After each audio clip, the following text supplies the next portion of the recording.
Bienvenue à tout le monde, comme a dit Metrolab. C'est vraiment un plaisir de vous avoir ici et pour cette première demi-journée des ateliers de recherche appliqués sur l'inclusion. Mathieu il a bien expliqué l'ingénierie du projet Metrolab. Je voudrais juste répéter que, je vais juste lire, mais notre mission c'est en fait de développer les interactions et les transversalités entre différents acteurs qui sont impliqués dans la planification urbaine de la région de Bruxelles-Capitale et alors aussi de faciliter l'ancrage territorial des projets FEDER et à travers quoi l'animation scientifique. L'animation scientifique comme que notre laboratoire interdisciplinaire, interuniversitaire, c'est une animation de type appliqué, impliqué et critique. Sous les enjeux urbains bruxellois, notamment les enjeux qui sont touchés par les projets FEDER. Alors, Mathieu il a bien dit qu'il y a en fait 3 cycles thématiques sur lesquels on travaille et on a organisé un peu cette année des projets. Alors, sont l'inclusion urbaine, l'écologie urbaine et la production urbaine. Et ces 3 mots qui sont très connus et diffus sont en fait à la base aussi de la politique européenne.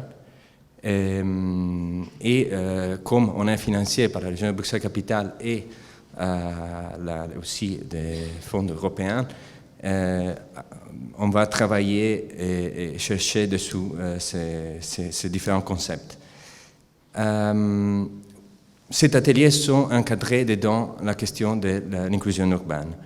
Alors, on a des chercheurs, Mathieu l'a dit bien, et en fait, nous, on est plusieurs chercheurs postdoc et doctorants. Il y a aussi des chercheurs doctorants qui sont associés, c'est-à-dire qui sont financés sous d'autres lignes de financement, mais collaborent avec Metrolab, c'est-à-dire qui travaillent sur les mêmes thématiques et sur les mêmes projets.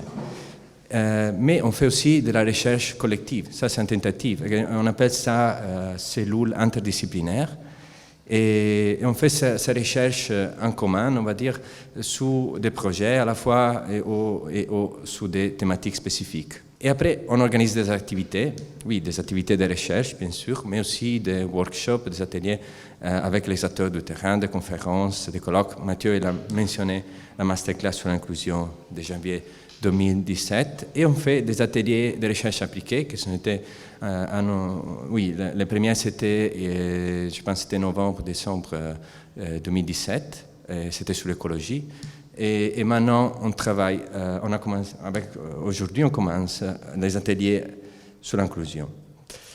Alors ici on a une grande liste des chercheurs, ce ne sont pas tous les chercheurs, mais ce sont les chercheurs qui ont travaillé qui sont part de la cellule inclusion, on va dire. Alors, la cellule interdisciplinaire qui travaille sur la thématique de l'inclusion.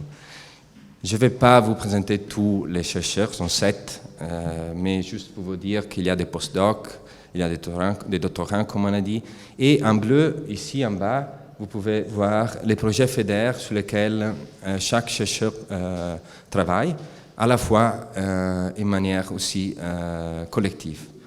Et alors vous venez de Rome, ABI, Médecins du Monde, CityLab, et après, par exemple, Andrea sur les abattoirs, sur la question des déchets, Sarah sur l'ABI, et Simone encore sur l'ABI, et des autres centres culturels.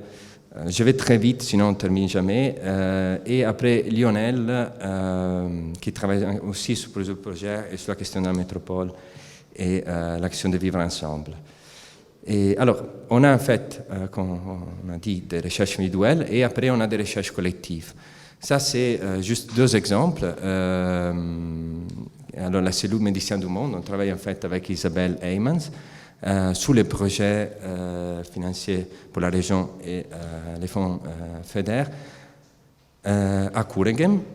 Et peut-être qu'on commence aussi à travailler sur l'autre centre intégré de santé à Molenbeek.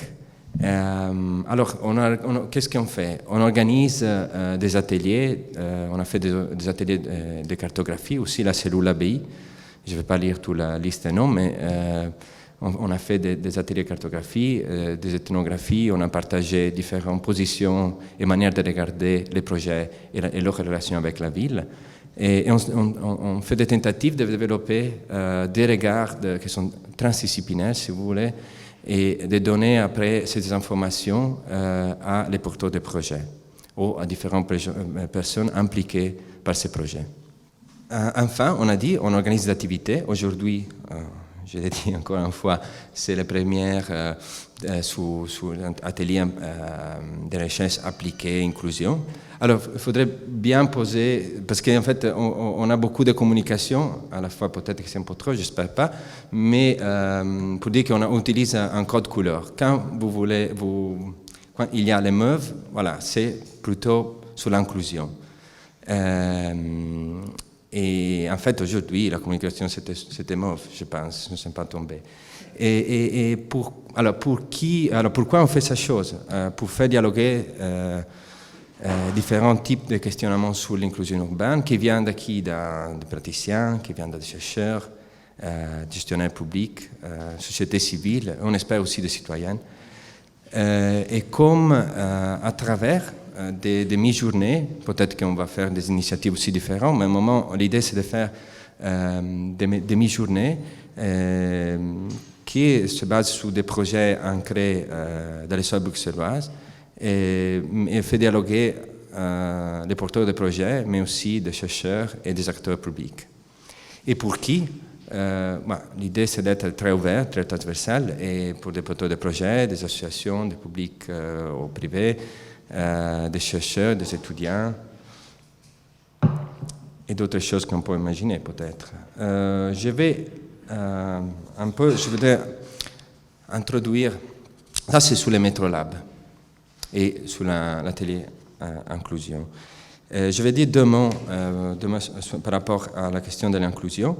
Et après, je passe la parole à mon collègue Magolon, qui va introduire un peu le concept d'éco-design. Alors, pourquoi on travaille sur l'inclusion? On a dit le financement européen insiste sur le concept d'une ville qui est smart, durable, inclusive. Et il parle surtout d'un développement, une croissance qui se base sur ces trois concepts. Alors, on parle d'une ville durable, alors on parle évidemment de l'écologie, mais il y a aussi plusieurs définitions des écologies urbaines. On parle de sociologie urbaine, on parle de production de la ville. Ces concepts sont très larges et il faudrait faire des tentatives de discuter, de voir quelles sont les différentes positions par rapport à ces concepts. Alors, l'inclusion urbaine, évidemment, c'est une des choses sur lesquelles on voudrait travailler, et on travaille déjà. Et il y a plusieurs définitions, mais à niveau européen, une des définitions qu'on a trouvées, c'est que l'inclusion sociale, sur les documents de l'Union européenne, se base encore sur une dimension très économique, mais alors l'idée de donner la possibilité à les gens, à la population pauvre, ou qui ne sont pas incluse,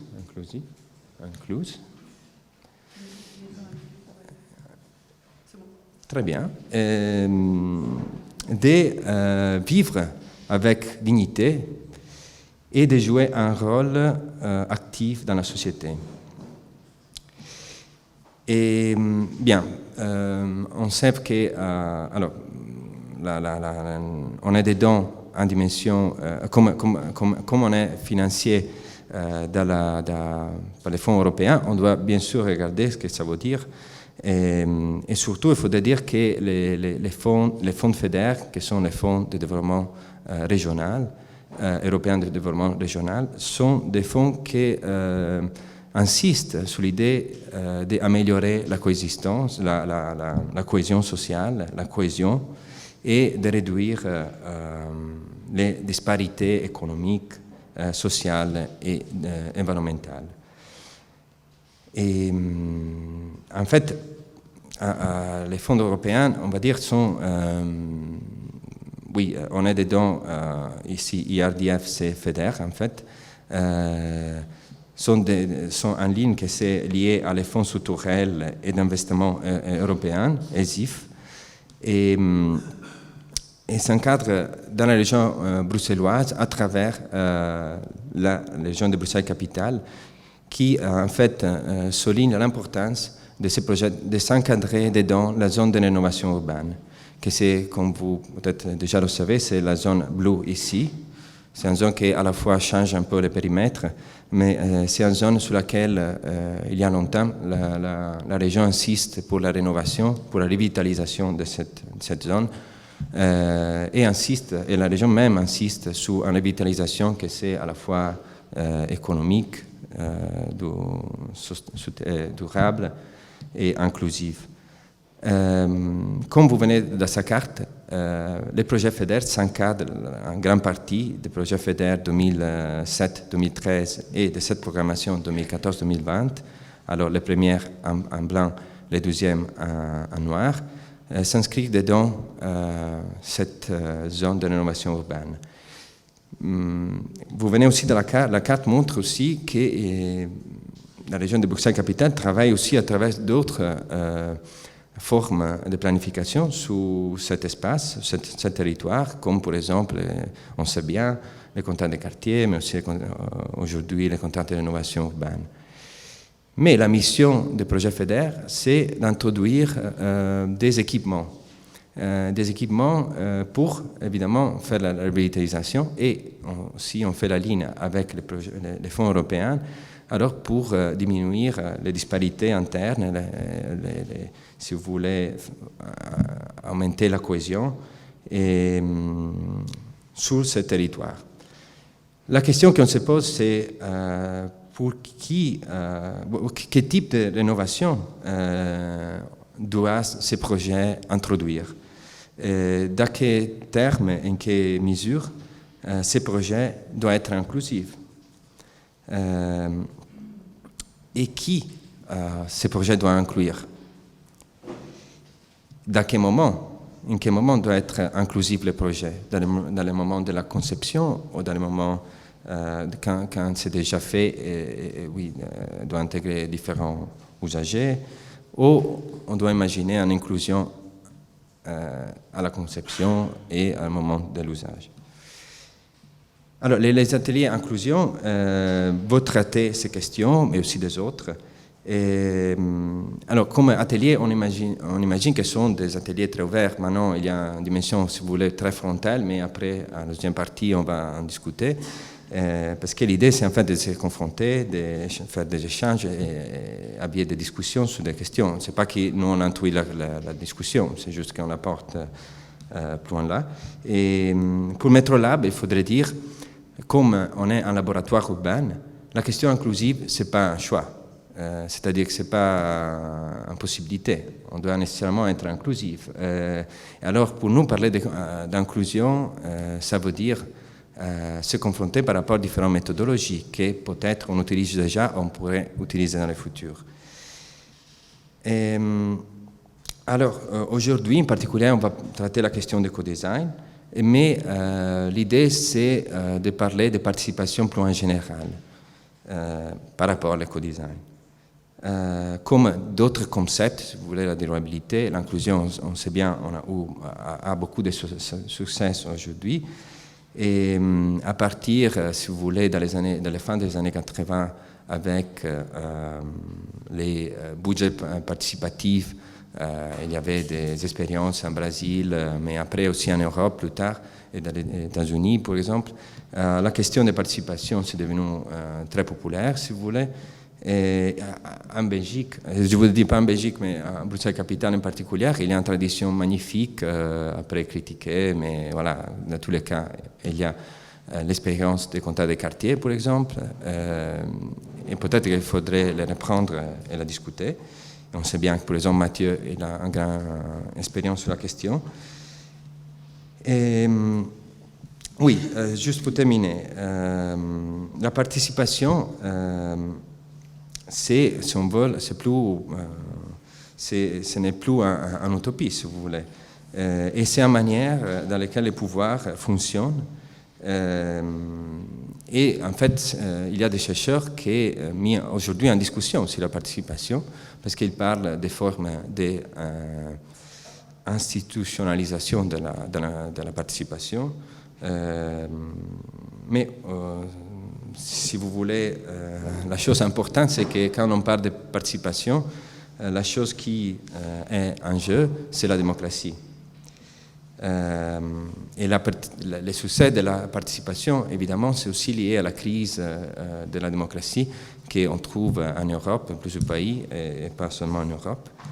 Et l'idée de base de la participation, au-delà des risques de trop institutionnaliser la participation, au-delà des risques d'utiliser la participation comme forme de légitimation, la question, l'idée même de la participation, c'est de favoriser la politisation.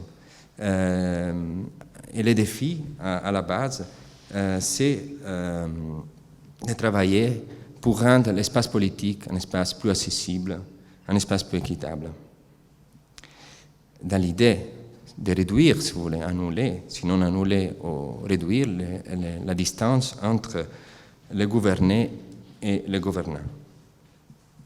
Alors, le défi de base, c'est d'imaginer une démocratie des égaux comme un projet institutionnel entièrement réalisé. Voilà, le défi, c'est un grand défi, mais pour terminer, la direction du travail, peut-être, c'est il y a des chercheurs qui disent, c'est en fait de structurer l'espace d'opinion pour rendre l'espace politique, comme on a dit, accessible, perméable, équitable. On a dit les risques. Les risques, c'est de structurer cet espace, de le formaliser, et de les rendre un espace pour les consensus, pour la délibération, et à la fois de clôturer aussi, si vous voulez, les désaccords ou l'opinion qui oppose le dissensus. Dans tous les cas, il faudrait dire, quels que soient les résultats de ces processus participatifs, la chose que certains chercheurs mis en avant, c'est que ces processus de participation sont importants parce qu'ils sont capables de rouvrir l'imaginaire politique des citoyens. Bonjour.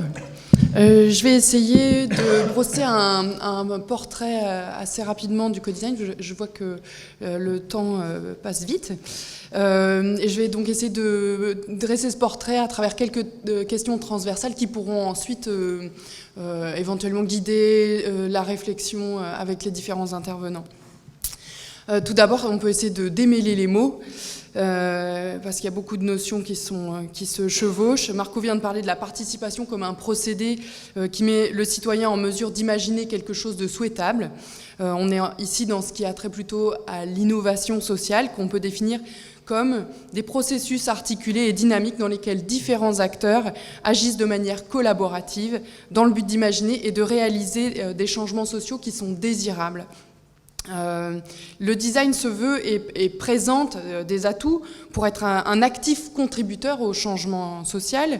Ainsi, le design pour l'innovation sociale, il comprend tout ce que le design peut contribuer, peut faire pour activer, soutenir, orienter des processus de changement social qui sont donc orientés vers davantage de durabilité, sustainability. Je m'appuie beaucoup sur les travaux de Manzini, qui est un designer italien, pour vous présenter ce portrait robot du design. Mais évidemment, c'est tout à fait discutable et c'est ce qu'on fera ensuite avec les différents intervenants et de la discussion. Rapidement, je vais aller sur la définition des initiatives de design. Là, c'est plutôt, on parle d'une séquence d'action qui est guidée par les designers professionnels ou des techniques spécifiques de design, comme le prototypage, les maquettes, les jeux, les modèles, les croquis, les dessins, sont utilisés pour déclencher de nouvelles actions ou séquences d'événements. dans tout ça, je pense que c'est intéressant de donner une définition rapide de la co-création qui est plutôt un processus beaucoup plus large qui comprend toute forme de créativité collective et dont donc le design, ce serait plutôt une partie ou une sous-partie des processus de co-création. Il renvoie plus spécifiquement à la créativité collective qui est appliquée à l'ensemble du processus de design. Donc ce co-design, il se définit par un assemblage entre créativité, une forme de culture du design et surtout la collaboration dialogique. Qu'est-ce que c'est ? Ça signifie que les acteurs qui sont impliqués sont engagés dans une forme d'écoute mutuelle, ils sont prêts à changer d'avis et à aboutir à une vue commune des résultats qu'ils veulent obtenir. Maintenant, qu'est-ce que le co-design va apporter à la participation ? À mon sens, son émergence et son intérêt résultent de la convergence entre plusieurs éléments. Je reprends ici la distinction qu'a faite Mathieu Berger entre réceptivité et recevabilité dans la participation. On pourrait dire globalement qu'on s'est d'abord focalisé sans doute sur le fait d'équiper les citoyens pour qu'ils soient en mesure de participer. Et là, il me semble que le co-design apparaît comme un moyen de faire l'autre bout du chemin, c'est-à-dire de créer des conditions de recevabilité, c'est-à-dire l'accueil qui est fait aux participants. Dans quelles conditions il va pouvoir contribuer ? Est-ce qu'on peut voir le co-design comme une manière de mettre les participants en situation d'expliciter leur expertise sur leur propre expérience et sur leurs propres besoins par le biais de méthodes qui seraient plus créatives ? Le co-design, il se caractérise notamment par la transdisciplinarité. Il est issu, je pense, en particulier du mariage entre les sciences humaines et des disciplines qu'on pourrait dire plus créatives, entre guillemets, comme les arts appliqués, l'architecture, etc., qui, ensemble, de toutes ces disciplines ensemble, semblent mieux équipées pour répondre à la question « Comment est-ce qu'on peut construire un projet au sein d'un système complexe ?» C'est donc un outil qui est taillé sur mesure pour le contexte actuel, qui est marqué par la complexité des problématiques, par une forme d'incertitude et par donc le besoin d'un ensemble de savoir-faire et disciplines pour appréhender cette complexité. Le design, aujourd'hui, il est difficile de le penser de manière hors sol, au contraire, il est fait pour et avec le local. On peut ajouter ensuite qu'il y a également une convergence entre une logique de projet, qui est bien connue des architectes et qui s'applique de plus en plus au mode de financement de l'action publique. Là, effectivement, le co-design, il convient à une logique qui est opérationnelle. À quelle échelle se passe le co-design ? On peut le voir de différentes manières. En fait, il y a plusieurs définitions. On peut le voir d'une manière très globale, au niveau macro, comme un processus qu'on pourrait dire de conversation sociale, c'est-à-dire, comme tu le disais tout à l'heure, de structuration de l'espace, de la parole dans l'espace public, enfin, en tout cas d'un débat d'opinion. Pour Manzini, dans le monde connecté qui est le nôtre, en fait, tout design est forcément co-design, puisqu'on est tous connectés les uns aux autres, on sait tous, entre guillemets, ce que pensent les autres. Il s'agit d'un dialogue qui est plus ou moins formalisé, apparemment, entre des individus ou des groupes qui mettent en place des initiatives de design au point d'intersection entre leurs différents réseaux respectifs. Ce dialogue, il peut laisser la place à la collaboration comme au conflit et se dérouler dans différentes temporalités, c'est-à-dire simultanément ou en différé. Il y a aussi le niveau mezzo opérationnel du projet local, les initiatives de design, et puis il y a tout ce qui est au niveau beaucoup plus macro, tout ce qui est activité de co-design, et là elles impliquent des outils spécifiques, par exemple pour visualiser les idées en particulier, les rendre tangibles à travers différentes sortes de prototypes, et ces outils comprennent une série d'artefacts spécifiques que le designer doit concevoir et mettre à disposition. Et là chacun devient designer. Quels sont les rôles qui sont impliqués dans les processus de co-design ? Il y a un ensemble déjà plus ou moins varié d'acteurs, des experts en design, des acteurs institutionnels, des citoyens, des chercheurs, etc. Ce que j'aimerais pour l'instant, c'est surtout focaliser sur les fonctions qui vont faire qu'on est en présence d'un processus de co-design.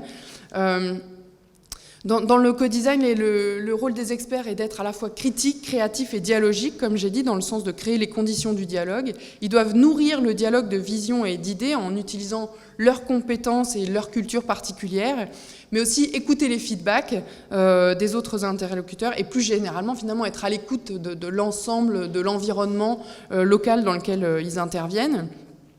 Et finalement, au regard de tout cela, leur rôle est d'introduire dans le dialogue des nouvelles propositions, peut-être plus approfondies.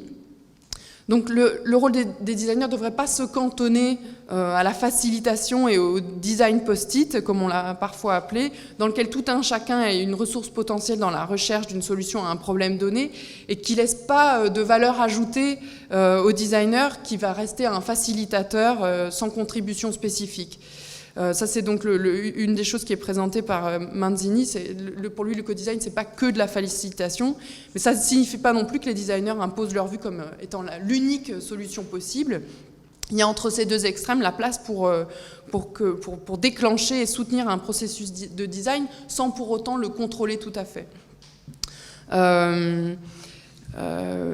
Préalablement à tout ça, une des fonctions, c'est de créer une coalition, c'est-à-dire un groupe de partenaires autour d'une initiative. On pourra y revenir plus tard.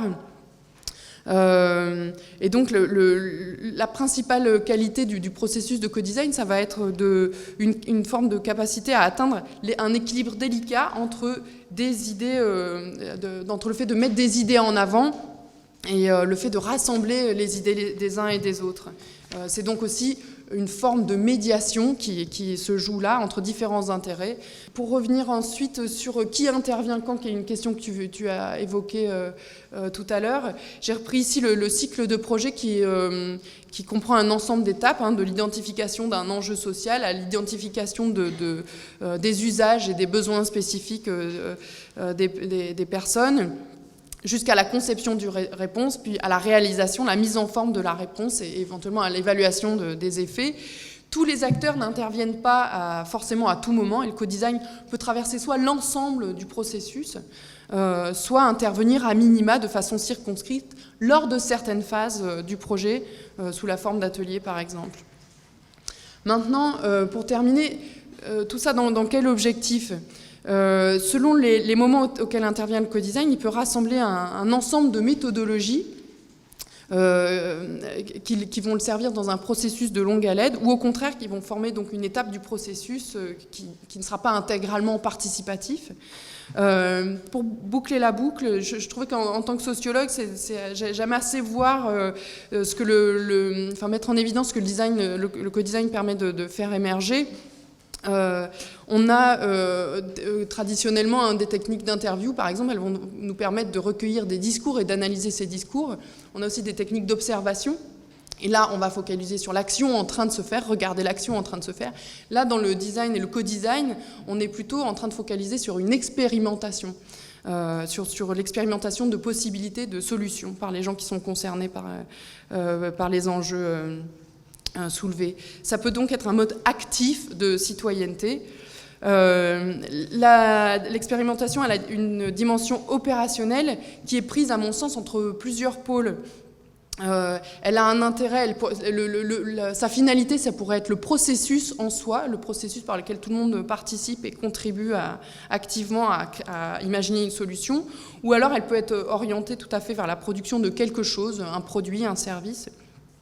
Elle se place aussi, le co-design va se placer aussi, la participation, elle va se placer sur un continuum entre la consultation et carrément la prise de décision, entre aussi la production de valeurs, de besoins et même d'une vision sociale, ou simplement la création d'une forme, comme je disais tout à l'heure, d'un objet ou d'une forme architecturale, par exemple. Elle peut avoir aussi le co-design, il peut avoir aussi comme finalité de créer du savoir, un savoir idéalement qui est transférable d'un projet à l'autre, comme si on faisait tous partie d'une sorte de grand programme de recherche. Comment faire pour créer des solutions des projets plus durables, un mode de vie plus durable, toutes sortes de choses comme ça. Et cette création de savoir transférable est en tension avec l'idée de créer un projet qui va être très contextualisé et qui va complètement épouser les besoins et les caractéristiques d'un contexte précis. Autre ligne de tension, ça va être entre résoudre un problème spécifique et au contraire carrément ouvrir de nouvelles possibilités, créer une vision plus large. Voilà, je m'arrête ici pour laisser la parole à nos différents intervenants. On va d'abord écouter Isabelle Emmans, avec qui on a déjà eu l'occasion de travailler. Elle est médecin, enfin d'origine, on peut dire, ta discipline d'origine, c'est médecin. Et tu travailles à Médecins du Monde et tu portes en collaboration avec d'autres partenaires un projet financé par le FEDER. Il y a donc ce projet, il est fait de 2 centres, c'est la création de 2 centres socio-sanitaires intégrés, donc qui intègrent des services de type sociaux et puis de l'aide médicale. 2 projets, un à Cureghem et un à Brinfo, mais je laisserai présenter tout ça plus en détail. Ensuite, on aura le plaisir d'écouter François Gégou qui va nous parler du co-design en lien avec l'innovation sociale. François Gégou est une personne de référence dans la pratique du co-design à Bruxelles. Avec son bureau, il est engagé dans un grand nombre de projets à différentes échelles.